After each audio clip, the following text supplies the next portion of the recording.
everybody? Allow me to regale you with the pleasant sounds of the ocean. Shout out to Thomas Newman.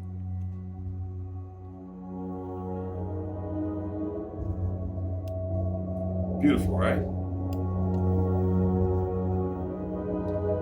You can imagine all the swimming fish, the whales, uninterrupted, beautiful, living their best lives. And in the midst of all this, you have Nas and Midboy go ocean plastic, who dump trash into the natural habitat of rap, and go wood upon wood upon wood.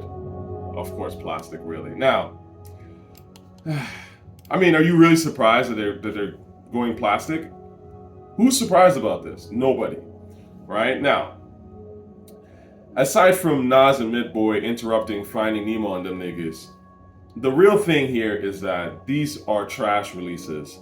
Recycle bin classics. There's 6 of them in a row. I'm glad they're done. And I never want to hear a Hitboy record again. I don't want to hear a Nas and Hitboy song ever again, whether it's old stuff or new stuff. That's my it's my New Year's resolution. You know what I mean? I don't want to hear this shit, okay? The shit sucked. It's instant mid, vibe killer. I'm not trying to have my vibes killed, okay? Now, somebody will say, yo, but Tochi, nobody's really selling a rapper of that level. Nobody's selling that unit. You hating. It's hard to sell. Well, let's go through it. Let's actually think about this shit, because there's always weak-ass excuses, right? First, let's start off with the main argument that people are using. This is an unprecedented run. Nas fans love this new run of Hitboy. Well, if Nas is going triple plastic and Nas has ocean plastic, and Nas has millions of fans worldwide and continues to tour like crazy and has everyone from athletes to singers to people on the street who are like, man, I fucking love Nas. Everyone claims to love Nas, right? Of course, half of them are probably fake and casual, but that's beside the point. So Nas has an extraordinarily wide reach as a rapper. You can't argue that. So if all these people love Mid's disease and tragic, how come they're going wood? Super wood. Now, okay. You could say then, well, like the stands are saying, well, all the great rappers would go wood, and Nas is, just kind of basically doing better than all the other ones, right? Because it's just hard when you're older, and you're independent. I mean, the excuses will just pile up, right? No, Hitboy's not wearing the right hat today or whatever, right? So let me look at my list here. And I look at my Instagram list, by the way, Hip Hop Tochi, right? At Hip Hop Tochi IG, you'll see my list. Just follow me and all the cool shit I do. But I looked at this list of the 50 greatest rappers of all time. I got down to number 25, okay? From 1 to 25. Most of these people have not been active in the last 3 to 4 years at all. So Nas actually is one of the very few that is active. So there isn't really anybody you can compare Nas to, to be honest with you. That's why the argument of he's doing better than what others would do or in this contempt, it's kind of a weak argument, because ultimately none of these people are putting out music, really. Jay-Z, one of the greats of all time, without a doubt, has not put out music in 3-4 years. So we don't know how he would do in this mid-climate where rap feels stagnant as fuck and nobody really wants to talk about it in any kind of meaningful way. I've been saying that it was going to get stagnant to this point, going back to, look at my videos from probably 2016, 2017. I told you it'll get worse every year until it gets to the point where people go, God damn, we're drowning in trash. You know what I'm saying? And it's not gonna, you know what I mean? At some point, people are gonna figure this out. I've been saying this shit, right? We know that rap is stagnant as fuck. Anybody who's a hip hop fan of any level can tell that it's extraordinarily stagnant on all levels.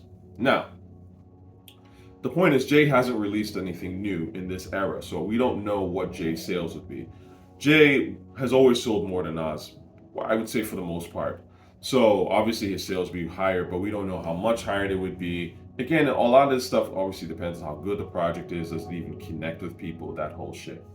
Let me change the music. Speaking of, because we've been talking about the ocean, right? Speaking of threats to natural habitats, that Nas and Midboy are bringing up.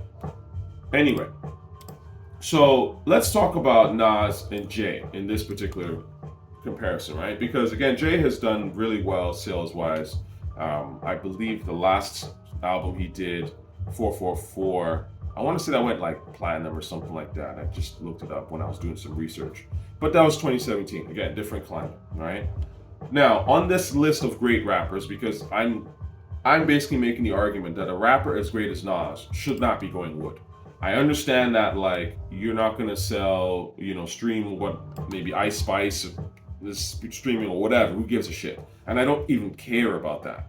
But what I am saying is that for someone like Nas, who is arguably the greatest rapper ever, arguably the most respected rapper ever, someone that has a massive reach, right? If you're going wood repeatedly, that means that no one cares about your new music, right? And then the question is, why does no one care about your new music? Is it because the fans you claim to have aren't really fans of yours and don't actually listen to your new music, period? Or is it that the stuff you're dropping is so mid that it's not going beyond like a very minute group of stans, bots, maybe Hitboy's friends, right? And everyone else is like, they checked out the first King's Disease, thought it was kind of meh, right? Gave the second one maybe a chance, and then it just kind of started going downhill, obviously, from there, because people just was like, this is another Hitboy release. I don't care about these mid beats, and I'm just not going to pay attention. Is that the reason?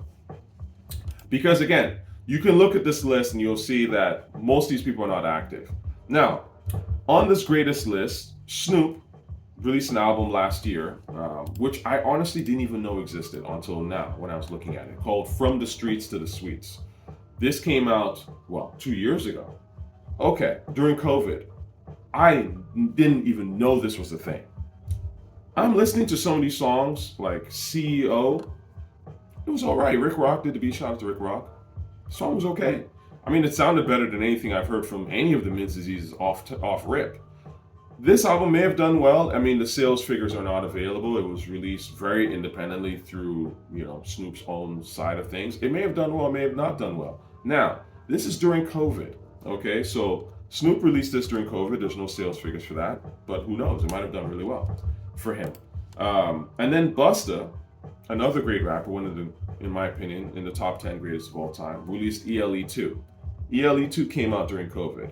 That did, I think, about 38,000 according to what Wikipedia is telling me. So that's kind of, it went wood, essentially, and again, if we're comparing. But it also came out during COVID. And Busta Rhymes, as great as Busta Rhymes is not as celebrated as a Nas, okay? So my point is, if Nas is doing like 20K or some shit on these releases, that's not good. Because again, Busta Rhymes during COVID, right, came out and did almost 40K for an album that I thought was mediocre, and I gave a review of that anyways. I don't even think people, again, at the time, some of his older fans and people were pumping it up, and I was like, this is not a great album by any means, in any stretch. If it had been a great album, I think it would have had more longevity, more listening, or they probably had a bigger impact, but it didn't. And that's okay.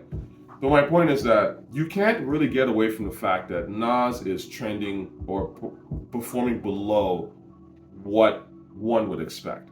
And again, this has always been a criticism of Nas, going back to It Was Written and stuff like that. It's a time-old thing.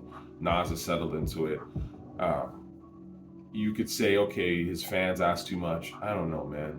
Like, it's like, look, you put the bar here, and then you're performing down here repeatedly. You start, and it's like, that trending downward. This is what Jay got at him for. One was, the other was Illmatic, right? Like, we don't want to hear that. We don't want to feel that way.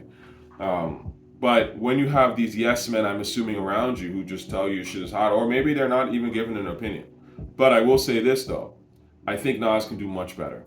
And if Nas were to do, let's say, an album with a producer worth a damn, okay? And I don't care who it is, I don't care what region or whatever, just somebody that likes Nas, gets it, wants to make great stuff, will inspire Nas to actually do great shit, push Nas to record better.